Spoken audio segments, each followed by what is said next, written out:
अस्सलामुअलैकुम स्टूडेंट्स। जैसा कि आप जानते हैं कि हमने chapter number 9 all is not lost के 5 पैराग्राफ्स कंप्लीट कर लिए से with their meanings and synonyms in English and today we are going to start from the paragraph number 6। In 6 paragraph I continued, मैंने जारी रखा। कंटिन्यू कहते हैं carry on या कीप ऑन, और गो ऑन भी कहा जाता है इसको। टू वर्क ऑन हीरा, मैंने हीरा पर काम मेहनत जारी रखी या काम जारी रखा। मीन्स के उसकी जो एक्टिवेशन न्यूरॉन्स जो उसकी डैमेज हो गई थी उसको कंटिन्यू करने के लिए मैंने उसकी प्रैक्टिस जो एक्सरसाइज वगैरह करवाती थी, तो उस हिसाब से वो कहा है उसने कि मैंने हीरा पर काम जारी रखा। But she was not making much recovery, लेकिन या मगर वो ज़्यादा सेहतयाब नहीं हो रही थी। I felt as helpless as she was to see her lie कहते हैं पड़े हुए होना, ऐसे बिस्तर पर पड़े हुए होना। On bed in a miserable state, miserable कहते हैं अजियतनाक या अनहैप्पी, सॉरोफुल या डिजेक्टेड, और स्टेट कहते हैं हालत को, कंडीशन को। तो इसका बामुहावरा बनेगा तर्जुमा, उसे अजियतनाक हालत में बिस्तर पर पड़े देखकर मैं खुद को भी इसकी तरह बेबस महसूस करती। Could I be able to justify my stance, justify कहते हैं जवाज़ पेश करना, प्रूव करना या वेरीफाई करना। स्टेंस कहते हैं मौक़िफ़ को या व्यू पॉइंट या position. Before the senior doctors, क्या मैं बड़े डॉक्टरों के सामने अपने मौक़िफ़ का जवाज़ पेश कर सकूँगी। I did not lose hope, मैंने हिम्मत नहीं हारी। लूज़ कहते हैं मिसिंग या हारी हुई। गॉन, मैंने हिम्मत नहीं हारी। I continue to work with patience, patience कहते हैं सब्र को। मैं सब्र से काम जारी करती रही। एंड केप्ट डूइंग एक्सरसाइज, और वर्जिश कराती रही विद हर, उसके साथ। मैं सब्र के साथ अपना काम करती रही और उसे वर्जिशें कराती रही। ग्रेजुअली, ग्रेजुअली कहते हैं रफ्ता रफ्ता या बतदरीज, स्लोली, बिट बाय बिट या little by little. I could see her making a slight recovery, slight कहते हैं मामूली सी, रिकवरी कहते हैं सेहतयाबी। मैंने देखा कि वो बतदरीज मामूली सेहतयाब हो रही है। One day I was thrilled, thrilled कहते हैं झूम उठना, डिलाइटेड या excited. To see her lift, lift कहते हैं उठाना, रेज या अपलिफ्ट या move up. Her little finger, मैंने एक दिन उसे अपनी छोटी उंगली उठाते देखकर मैं खुशी से झूम उठी। ऑल वाज नॉट लॉस्ट, और एक्साइटेडली मैंने कहा सब कुछ अभी ख़त्म नहीं हुआ। ऑल वाज नॉट लॉस्ट, सब कुछ अभी ख़त्म नहीं हुआ। पैराग्राफ नंबर 7 पर आ जाएं तो I was sent on 3 month training course to Karachi, मुझे 3 माह के तरबियती कोर्स के लिए कराची भेज दिया गया। I made all possible attempts to leave my patients in good hands. Attempts कहते हैं स्ट्रगल को, एफर्ट को, कोशिश को। टू लीव कहते हैं टू लीव ज़िम्मे लगा देना किसी के। My patient in good hands, in good hands का मतलब किसी अच्छी नर्स के ज़िम्मे लगा जाऊं कि वो इसकी सेहतयाबी के लिए ऐसी ही मेहनत करती रहे। इसका बामुहावरा तर्जुमा बनेगा, मैंने अपनी मरीज़ा को अच्छे हाथों में सौंपने की तमाम मुमकिन कोशिशें की।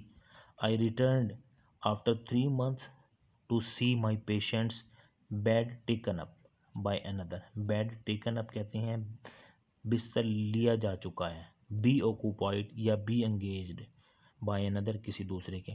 3 माह बाद जब मैं लौटी तो मैंने देखा कि मेरी मरीज़ा के बिस्तर पर कोई और मरीज़ मौजूद है। माई फिट फ्रोज, फ्रोज कहते हैं फ्रोज टू दी ग्राउंड कहते हैं बर्फ़ बनकर ज़मीन से लग जाना, या स्टक टू दी ग्राउंड या फिक्स्ड टू दी ग्राउंड। मैंने देखा कि मेरी मरीज़ा के बिस्तर पर कोई और मरीज़ मौजूद है और मेरे पाँव ज़मीन पर बर्फ़ बनकर जम गए या मेरे पाँव बर्फ़ बनकर ज़मीन से लग गए। I did not have the courage to ask.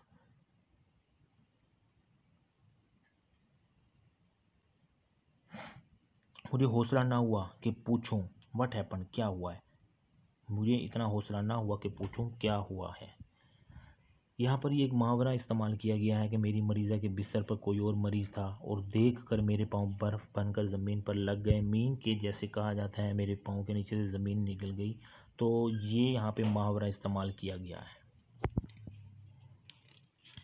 इसके बाद पैराग्राफ नंबर 8 में आ जाए। एज आई स्टूड, जैसा कि मैं खड़ी हुई थी, near the bed with several questions popping in my mind. Popping कहते हैं पॉपअप, अपीयर होना, खलबली मचाना या बहुत ज़्यादा सवालात उठना। यहाँ पे पॉपिंग का लफ्ज़ इस्तेमाल किया गया है।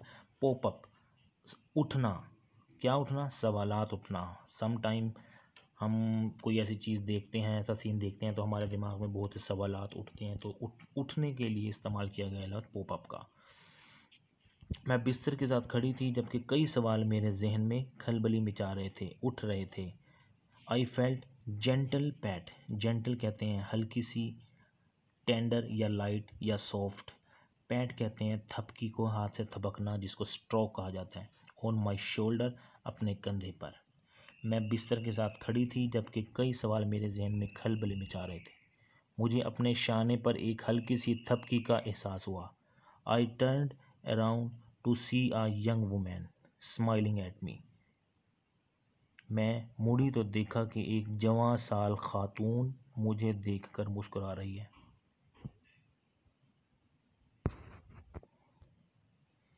Are you looking for your patient, क्या तुम अपनी मरीज़ा तलाश कर रही हो। She said and gave me a big hug, उसने कहा और मुझे गर्मजोशी से गले लगा लिया। बिग हग कहते हैं गर्मजोशी से गले लगा लेना। बिग गर्मजोशी से, हग गले लगाना, एम्ब्रेस या hold. Thank you for everything you did.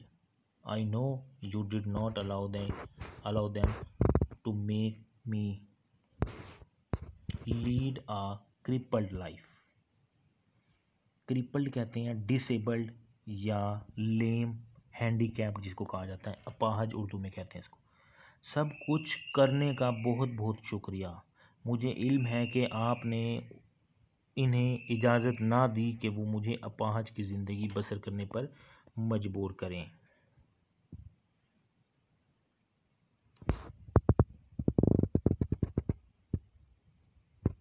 I stood still, मैं गुमसुम खड़ी थी। स्टिल कहते हैं मोशनलेस या फ्रोज़न, स्टैटिक भी कहा जाता है इसको। Until her family came around with big smiles. Big कहते हैं बड़ी गर्म जोशी से या ह्यूज। स्माइल्स कहते हैं मुस्कुराहट को, ऑन देयर फेसिस। मैं गुमसुम खड़ी थी यहाँ तक कि उसका कुंबा ख़ानदान अपने चेहरों पर बड़ी खुशी से मुस्कुराहट सजाए मेरे गिर्द आ गया। थैंक्स टू अल्लाह, अल्लाह तेरा शुक्र है। शी वाज माई पेशेंट, वो मेरी मरीज़ा थी। Standing and walking on her on fit, अपने पाँव पर खड़ी थी और चल रही थी।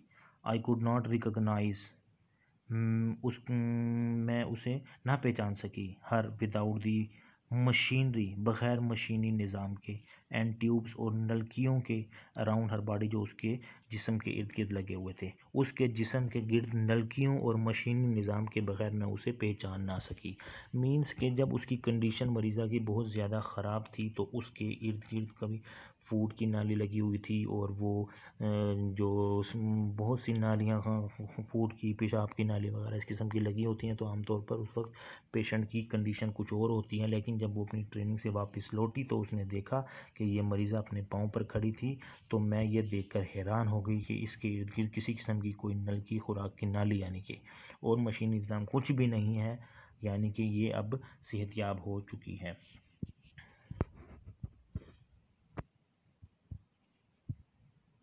She walked on crutches, crutches कहते हैं बैसाखियाँ, sticks to support a limb.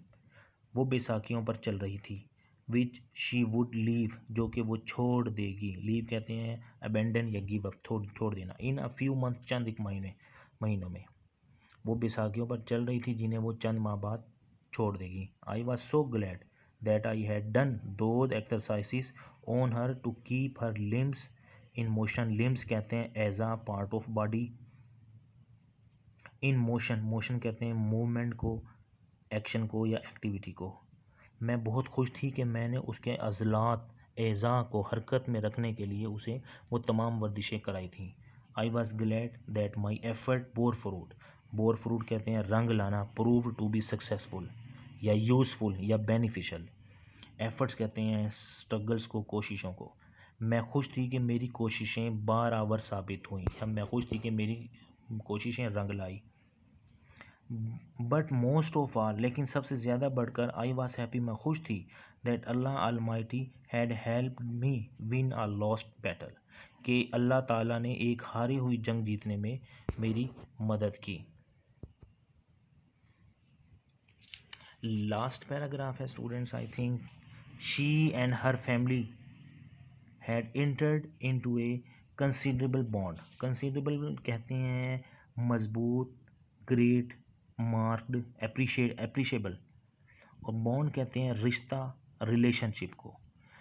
वो और उसका ख़ानदान मेरे साथ दोस्ती के एक मजबूत रिश्ते में बंध चुके थे। कंसिडरेबल बॉन्ड ऑफ फ्रेंडशिप, दोस्ती के, विद मी, मुझसे।